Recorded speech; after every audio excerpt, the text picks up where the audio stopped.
7 പതിറ്റാണ്ടുകൾക്ക് മുമ്പ് ധാർമ്മിക വിദ്യാഭ്യാസത്തിന്റെയും സാംസ്കാരികമായ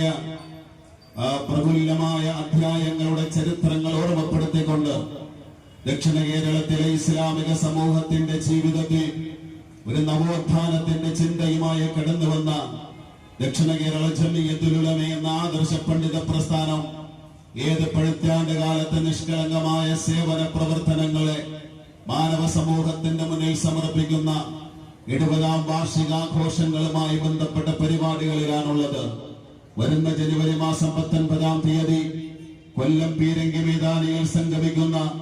ജനലക്ഷങ്ങളെ സാക്ഷി നിർത്തി നടക്കുന്ന ഐതിഹാസികമായ മഹാസമ്മേളനം ഇന്ത്യൻ മുസൽമാന്റെ, കേരളത്തിലെ മുസൽമാന്റെ, ഇന്ത്യൻ മുസൽമാനുമായി ബന്ധപ്പെട്ട മനുഷ്യാവകാശ ധ്വംസനങ്ങൾക്കെതിരെ നമ്മുടെ ആദർശങ്ങളെ തകർത്തെറിയുവാൻ, നമ്മുടെ അവകാശങ്ങളെ തൂത്തെറിയുവാൻ കച്ചകെട്ടി ഇറങ്ങിയിരിക്കുന്ന ജനാധിപത്യ വിരുദ്ധ ശക്തികൾക്ക് വലിയ താക്കീത് നൽകിക്കൊണ്ട് നടക്കുന്ന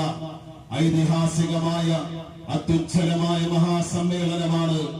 ഈ ജനുവരി 19-ാം തീയതി കൊല്ലത്ത് നടക്കാൻ പോകുന്നത്. കൊല്ലത്തെ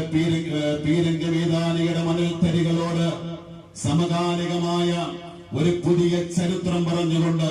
പീരങ്കി മൈതാനിയുടെ മണൽത്തരികളെ ദക്ഷിണ കേരള ജമിയത്തുൽ ഉലമ എന്ന ആദർശ പണ്ഡിത പ്രസ്ഥാനത്തിന്റെ നിഷ്കളങ്കരായ പ്രവർത്തകർ ഹൃദയത്തോടെ ചേർത്ത് വെച്ച് പുതിയൊരു ചരിത്രം പറയുന്ന, പുതിയൊരു കഥ പറയുന്ന മഹാസമ്മേളനമാണ്. ആ സമ്മേളനത്തിൽ നാം എല്ലാവരും പങ്കെടുക്കുകയും ആ സമ്മേളനത്തെ വിജയിപ്പിക്കുവാൻ നമ്മെ കൊണ്ട് എന്തെല്ലാം കഴിയുമെന്ന് ഇന്നു മുതൽ എന്റെ ശബ്ദം ശ്രമിക്കുന്ന എല്ലാ പ്രിയങ്കരായ സുഹൃത്തുക്കളും ശ്രമിക്കുകയും അതിനെ ഒരു മഹാസമ്മേളനമായി ജനുവരി 19-ാം തീയതി നടക്കുന്ന ചരിത്ര സംഭവമായി ആ മഹാസമ്മേളനം ചരിത്രത്തിൽ ഉല്ലേഖനം ചെയ്യപ്പെടുമ്പോൾ എന്റെയും നിങ്ങളുടെയും പങ്കെന്താണ് എന്നുള്ള ഒരു ചോദ്യം കൂടി നമ്മൾ മനസ്സിൽ സൂക്ഷിക്കുകയും ആ മഹാസമ്മേളനത്തെ ചരിത്ര സംഭവമാക്കി മാറ്റിയെടുക്കുവാൻ